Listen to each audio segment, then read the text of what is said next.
Assalamualaikum, salam sejahtera untuk semuanya. Saya Lucky Bahtiar dari kanal YouTube Kontak Media. Kasus Subang itu sekarang pengertiannya bukan hanya pada tindak kriminal umumnya saja ya. Bukan hanya pada pembunuhan terhadap Ibu Tuti dan Amel saja, tetapi juga menyangkut tindak kriminal khusus. Tindak kriminal khusus yang kita ketahui adalah yang menyangkut carut marut tata kelola yayasan dan sekolah bina prestasi nasional begitu. Isunya di sana banyak ya.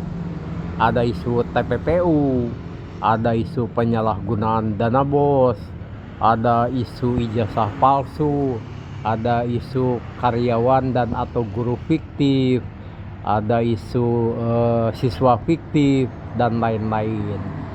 Nah kemudian kalau menyangkut tata kelola yayasan dan sekolah itu tadi, sekarang ini bermunculan saksi-saksi yang baru begitu. Katakanlah kalau pada di FN itu ya, itu adalah saksi lama. Tetapi kemunculan nama seperti Iwan Nanang, kemudian sejumlah guru dan atau karyawan yang lain. Kalau tidak salah jumlah totalnya 6 ya, dan berpotensi akan terus bertambah. Artinya kasus Subang ini sudah meluas, bukan lagi pada domain kejahatan rumah tangga atau kejahatan domestik, tetapi sudah mulai merambah ke luar dari itu. Karena apa? Pada di FN ini kan bukan keluarga yayasan, dalam pengertian tidak ada hubungan darah dengan pendiri yayasan, dengan ketua yayasan gitu ya. Dalam hal ini adalah Pak Yosef dan Yoris, tidak ada hubungan darah. Kemudian guru-guru juga tidak ada hubungan darah begitu. Jadi sekali lagi dapat dikatakan kasus Subang ini telah meluas. Lalu seluas apa sih cakupannya nanti? Ya ini patut kita tunggu ya. Patut kita tunggu gebrakan dari RD Law. Karena apa? Boleh dibilang sejak Pak Yosef divonis 20 tahun penjara, Ramdhanu 4 tahun penjara, seolah-olah ya dalam tempo sekejap kasus ini jadi cenderung rada adem ayem. Karena apa? Tinggal menunggu nasib Bu Mimin, Arigi dan Abi, seolah-olah kan seperti itu. Tinggal nunggu Pak Yosef banding atau mungkin nanti terus ke kasasi, kemudian nanti terus ke peninjauan kembali.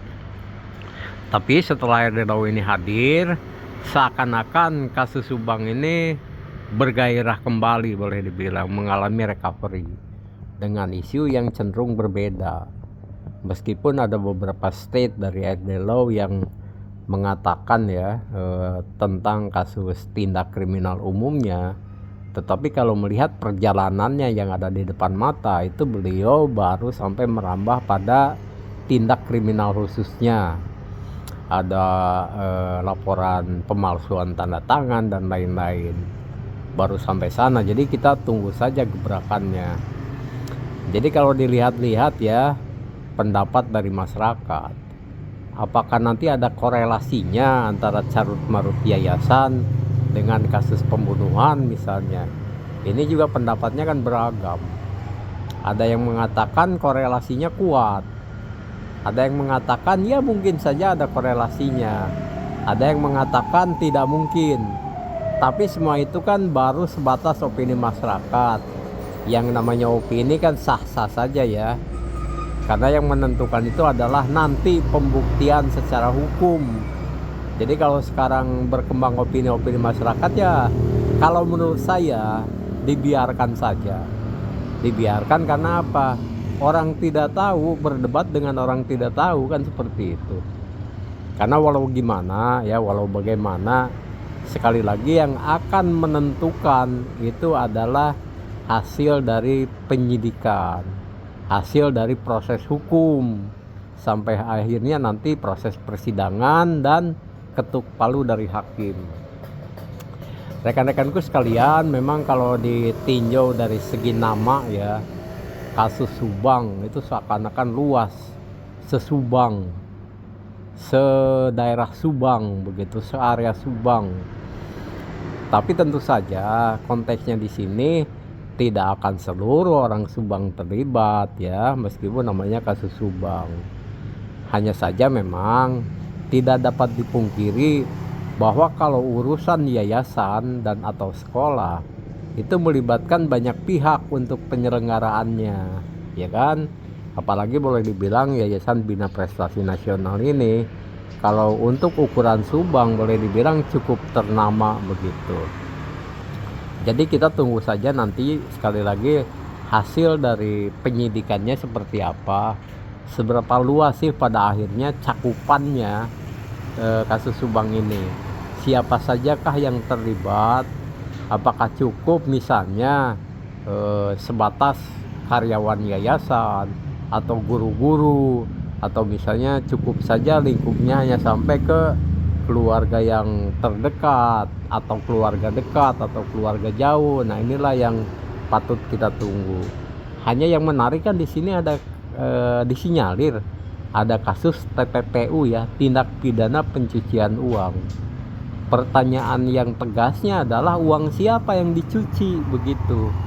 Karena tidak mungkin lah kalau hitungannya itu hanya puluhan juta misalnya. Tindak pidana pencucian uang itu pasti melibatkan uang yang besar. Dan siapakah orang yang memiliki uang yang besar begitu.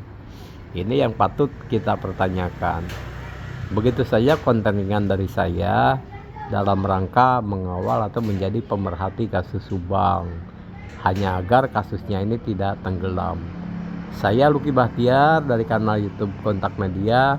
Mohon maaf apabila ada salah-salah kata. Wassalamualaikum.